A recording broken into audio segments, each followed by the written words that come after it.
అయోధ్య రాముడి ప్రాణ ప్రతిష్ఠ అంటే అది లోకానికే పండుగ. మరి ఆ పండుగకు ఏర్పాట్లు మామూలుగా ఉంటాయా? ఆ లోకం మెచ్చేలాగానే ఉంటాయి. అతిథులకు వసతి మొదలు ఆహారం, ఆతిథ్యం ఇలా అంతా ప్రత్యేకమే. అతిథులకు ఆహ్వానం పలికేందుకు అయోధ్యపురి సర్వాంగ సుందరంగా ముస్తాబైంది. రాముడు జపం తప్ప మరొకటి వినిపించనట్లుగా అయోధ్య భక్తి పారవస్యంలో ఊగిపోతుంది. ఇక రాముడు మా ఇంటి దేవుడు అంటూ దేశ విదేశాల నుంచి లెక్కకు మిక్కిలి కానుకలు ఆయనకు సమర్పించారు.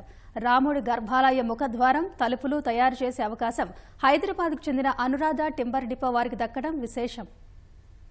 రామచంద్ర రఘువీర రామచంద్ర రణధీర రామచంద్ర రఘువీర రామచంద్ర రణధీర.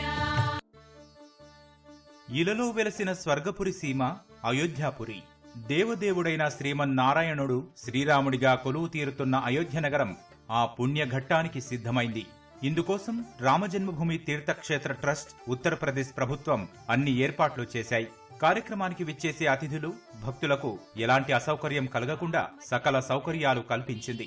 రామమందిరంతో పాటు ఇతర ఆధ్యాత్మిక ప్రదేశాలు, వసతి సమాచారాన్ని తెలుసుకునేందుకు యూపీ సర్కార్ దివ్య అయోధ్య యాప్ను ఏర్పాటు చేసింది. అయోధ్య శ్రీరాముడి దర్శనానికి వచ్చే భక్తులకు మోతీచూర్ లడ్డు, శ్రీరాముడి పురిటిగడ్డ మట్టిని మహాప్రసాదంగా ఇవ్వనున్నారు. జనవరి 23 నుంచి భక్తులకు రామ్లల్లా దర్శన భాగ్యం లభించనుంది. ఉత్తరప్రదేశ్ పర్యాటక శాఖ అయోధ్యకు వచ్చే అతిథుల కోసం ప్రత్యేకంగా టెంట్ సిటీ ఏర్పాటు చేసింది. పలు హైటెక్ సదుపాయాలున్న ఇందులోని కాటేజీలను వీవీఐపీల బస కోసం కేటాయించనున్నారు. నిషాద్ రాజ్ అతిథి గృహ పేరిట ఈ టెంట్ సిటీని నిర్మించారు. భోజనాల కోసం సీతా రసోయి, శబరి రసోయి పేరిట 2 డైనింగ్ హాళ్లు నిర్మించారు. ఇందులో ఒకేసారి 500 మంది వీఐపీలు భోజనం చేయవచ్చు. పర్యాటకులు సరయూ నదిలో విహరించేందుకు సౌరశక్తి పడవలు ఏర్పాటు చేశారు. అయోధ్య నగరమంతా శాస్త్రీయ సంగీతం వినిపించేందుకు దేశంలోని వివిధ ప్రాంతాలకు చెందిన సంగీత విద్వాంసుల్ని ఎంపిక చేశారు.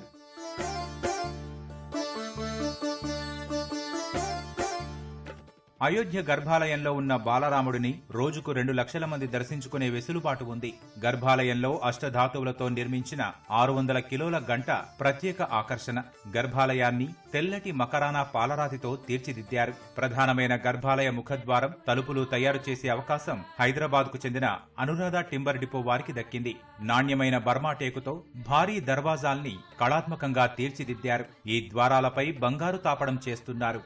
రామచంద్ర రఘునాథ రామచంద్ర జగన్నాథ. అయోధ్యలో మేము ఇక్కడ కావలసిన అన్ని రకాల దర్వాజాలు తయారు చేస్తున్నాము. ఇప్పుడు ఆ కార్యక్రమంలో 14 బంగారపు ప్లేటింగ్ అయిన తలుపులు పూర్తి చేసి గుడిలో ఇన్స్టాల్ చేశాము. ఇంకొక 4 టీకుడ్ తలుపులు కూడా ఇన్స్టాల్ చేసాం. మొత్తం 18 తలుపులు, గర్భగుడి తలుపుతో సహా అన్నీ రేపు ఇనాగ్రేట్ అవ్వబోయే మందిరం లోపల పూర్తిగా ఆపరేషన్ కండిషన్లోకి వచ్చేసినాయి. రాత్రి 3 వరకు పనిచేసి కూడా చివర తుది మరుగులు దిద్దేసి పూర్తి చేశాము. ఇవాళ నాకు చాలా తృప్తిగా, సంతృప్తిగా ఉంది.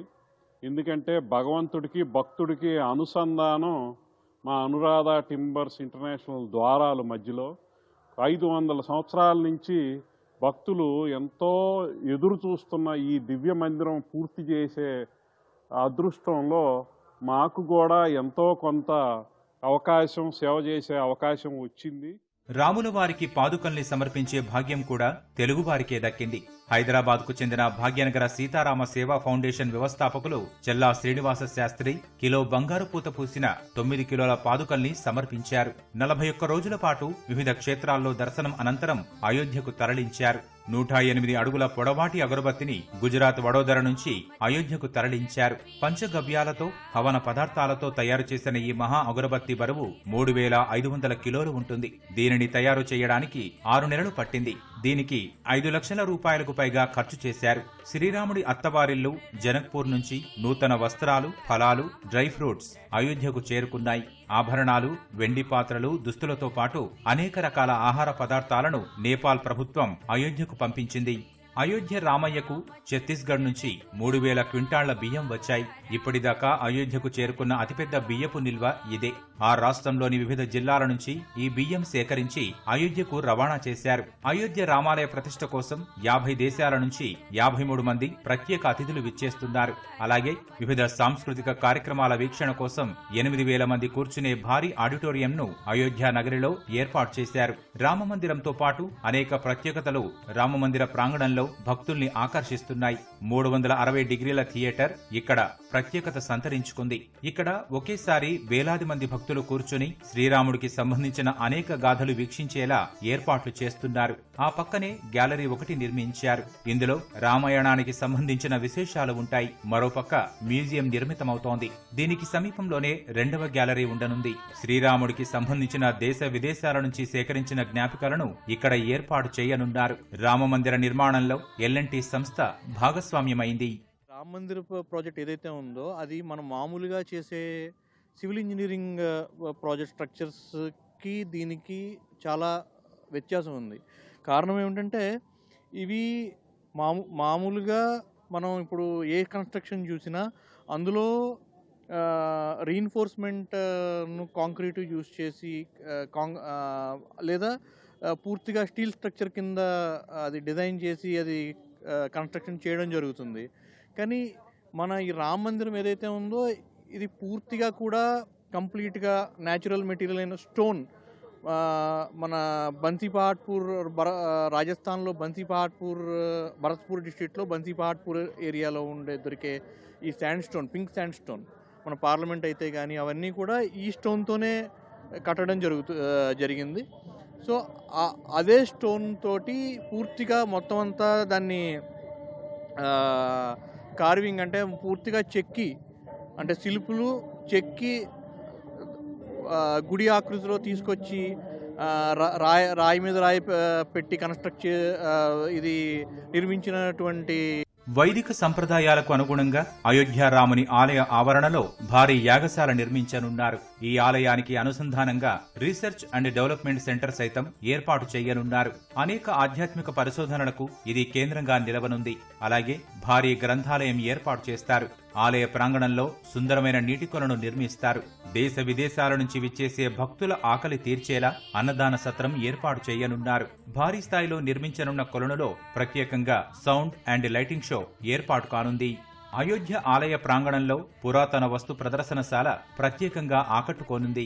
మందిర విశేషాలతో సహా తవ్వకాల్లో బయటపడిన విగ్రహాలను, వస్తువులను, త్రేతాయుగం నాటి అనేక కళాకృతులను, నమూనాలను ఇక్కడ ప్రదర్శించనున్నారు. రామాలయాన్ని 3వ అంతస్తుకు విస్తరించాలని నిర్ణయించడంతో ఆలయం ఎత్తు 33 అడుగులకు పెరిగింది. 5 ప్రవేశ ద్వారాలు, 5 గుమ్మటాలు ప్రత్యేకంగా నిర్మింపజేశారు. 5 గుమ్మటాలు ఉండే ఆలయం ప్రపంచంలో ఇదొక్కటే కావడం విశేషం. మండపాల్లో 5000 నుంచి 8000 మంది భక్తులు వేచి ఉండేలా కాంప్లెక్సులు సైతం రూపుదిద్దుకోనున్నాయి. భవిష్యత్తులో భక్తుల రద్దీ పెరిగినా తట్టుకునేలా వారికి ఎలాంటి అసౌకర్యం కలగకుండా అనేక ఏర్పాట్లకు ముందస్తుగానే ఇక్కడ ప్రణాళికలు సిద్ధం చేశారు. లోకంలోని పండుగ అంతా ఇక్కడే ఉందా అన్నట్లుగా అయోధ్య మారిపోయింది. నగరమంతటా రంగుల హంగుల రంగవల్లికలు, రాముడి చిత్రపటాలు, వర్ణమయ పతాకాలు, మంగళ తోరణాలు, విద్యుత్ దీపాలు, పుష్పమాలికల అలంకరణలు, చాందినీలతో కూడిన చలువ పందిళ్లతో అయోధ్య అంతా ఓ రమ్యమోహన నగరంగా ఆకృతి దాల్చింది. సృష్టిలోని సౌందర్యం అంతా అయోధ్యలోనే ఉందా అనిపిస్తూ దివ్య తేజస్సుతో వెలిగిపోతోంది అయోధ్యాపురి.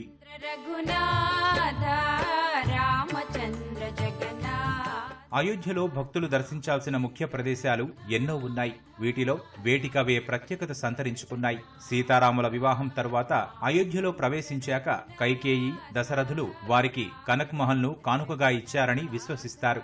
ఈ భవనాన్ని ఆ తర్వాత విక్రమాదిత్యుడు పునర్నిర్మించాడని ప్రతీతి. పట్టాభిషేకం తర్వాత శ్రీరాముడు తనకు సాయం చేసిన వారందరికీ కానుకలు సమర్పించాడు. అత్యధికంగా సహకరించిన, సేవించిన హనుమంతుడికి తన నివాసానికంటే ఎత్తైన ప్రదేశంలో నివాసయోగ్య స్థలాన్ని ఇచ్చాడంటారు. అక్కడే హనుమంతుడికి ఆలయ నిర్మాణం జరిగింది. పురాణ ప్రసిద్ధమైన ఈ ఆలయం కొంచెం ఎత్తైన ప్రదేశంలో ఉంటుంది. ఆలయానికి 90 మెట్లు ఉంటాయి. ఈ ఆలయ ప్రాంగణంలో సీతారాముల ఆలయం ఉంది. శ్రీరాముడి మాతృమూర్తి కౌసల్యాదేవికి ప్రత్యేకంగా అయోధ్యలో మాత్రమే మందిరం ఉంది. ఈ మందిరంలో కౌసల్య, దశరథులతో శ్రీరాముడు కొలువై ఉంటాడు. వాల్మీకి మందిరంలోని పాలరాతి గోడల మీద వాల్మీకి రామాయణంలోని 24,000 శ్లోకాలు ఉన్నాయి. ఇక్కడ మందిరంలో వాల్మీకితో పాటు లవకుశల మూర్తులు ఉండటం విశేషం. అయోధ్యలో ఎవరూ ఆకలితో ఉండరాదని శ్రీరాముని ఆజ్ఞ. ఆ ఉద్దేశంతో సాధు సంతుల కోసం ప్రత్యేకంగా అన్నదాన సత్రం ఏర్పాటు చేశారు. దాతల సహాయంతో అన్నదాన నిధిని ఏర్పాటు చేసి ప్రతినిత్యం ఇక్కడ సాధువులకు అన్న వితరణ చేస్తారు. అలాగే ఇక్కడున్న గోశాలలో 200కు పైగా గోవులున్నాయి. ఇక్కడి ఆవు పాలను ఆశ్రమాలలో అన్నదానాలలో వినియోగిస్తారు.